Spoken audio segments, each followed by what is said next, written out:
Salut, je suis ravie que tu écoutes à nouveau mon podcast. Je m'appelle Anneke et aujourd'hui j'aimerais te parler des personnes qui ont tendance à implorer, celles qui referment leur énergie en elles-mêmes. Et peut-être que tu te reconnais là-dedans, tu te sens coincé, tu manques d'énergie ou tu remarques que tes pensées et ton comportement te guident d'une manière que tu n'arrives pas vraiment à cerner.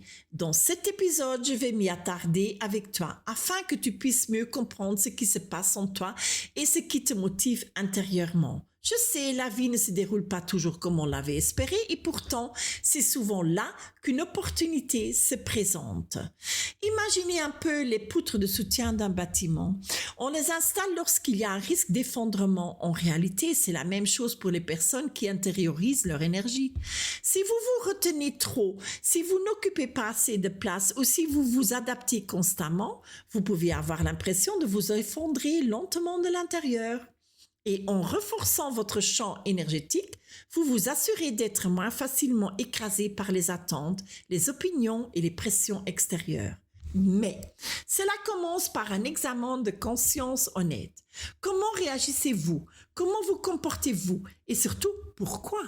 Cette introspection vous aide à comprendre pourquoi vous laissez parfois les abus se produire et pourquoi vous tolérez l'inégalité ou l'injustice et pourquoi il peut être si difficile de demander ce dont vous avez besoin ou de vous affirmer.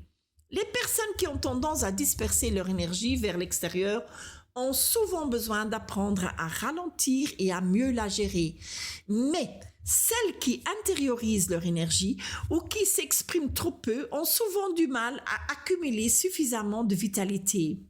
Comme si leur ballon intérieur ne se gonflait jamais complètement. C'est pourquoi il est si important pour elles de renforcer leur champ énergétique. Et on peut comparer cela à la pression d'un pneu. Si elle est trop basse, vous n'irez nulle part. Alors, comment faire ? En installant des filtres, en quelque sorte, en prenant davantage conscience de ce que vous laissez sortir, en apprenant à agir avec plus d'équilibre et en restant davantage à l'écoute de vous-même. Les exercices d'ancrage et l'apprentissage de la connexion à son corps sont essentiels à cet égard, surtout si vous avez tendance à vous isoler ou à vous replier sur vous-même. Et pour être tout à fait honnête, il est parfois utile de faire ce travail avec un thérapeute. Il s'agit de guérir ses blessures, d'apprendre à mieux percevoir ses besoins et de se renforcer progressivement, car ce travail n'est pas un luxe, mais une base essentielle pour prévenir de futures rechutes. Alors, ma question est la suivante. Dans quelle forme de fuite énergétique vous reconnaissez-vous le plus ? Et croyez-moi, cela ne fait pas de vous une mauvaise personne, cela fait simplement de vous un être humain. Mais si vous vivez avec cette situation pendant des années, cela a forcément des conséquences. Qu'il s'agisse d'une explosion ou d'un effondrement, les deux sont néfastes pour votre bien-être et votre santé.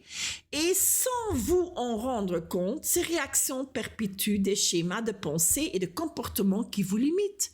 Elles peuvent être à l'origine de relations brisées, de malentendus, de ressentiments, d'un fonctionnement dysfonctionnel, de l'abandon de vos rêves et surtout d'une perte de confiance en soi. Et si vous n'y voyez pas clair, cette confiance ne fera que s'effriter davantage. Un exemple vous éclairera peut-être. Imaginez que quelqu'un d'autre n'ose pas affirmer par peur, ou qu'il vous interrompe constamment et empiète sur votre espace. Qu'est-ce que cela suscite en vous? Commencez-vous peut-être à douter de sa fermeté ou de sa fiabilité? Souvent, une réaction intérieure ou une tension émotionnelle surgit sans que nous en comprenions l'origine. Nous ne réalisons pas toujours que certains comportements engendrent une telle dynamique et qu'ils peuvent être destructeurs de manière insidieuse. Mais, dès l'instant où vous imaginez que quelqu'un d'autre vous traite comme vous vous traitez vous-même, beaucoup de choses s'éclairent soudainement. Vous comprenez alors plus clairement la réaction et pouvez faire le lien entre votre véritable nature et l'origine de ce manque de confiance en vous. La clé, par conséquent, est de reconstruire la confiance et cela ne nécessite pas forcément de grands changements. Souvent, tout passe par de petits gestes d'autosoutien. Dire non là où l'on disait oui automatiquement. Demander ce dont on a besoin. Exprimer ces véritables pensées, ce sont précisément ces actions qui renforcent notre force intérieure et nous permettent d'être pleinement nous-mêmes.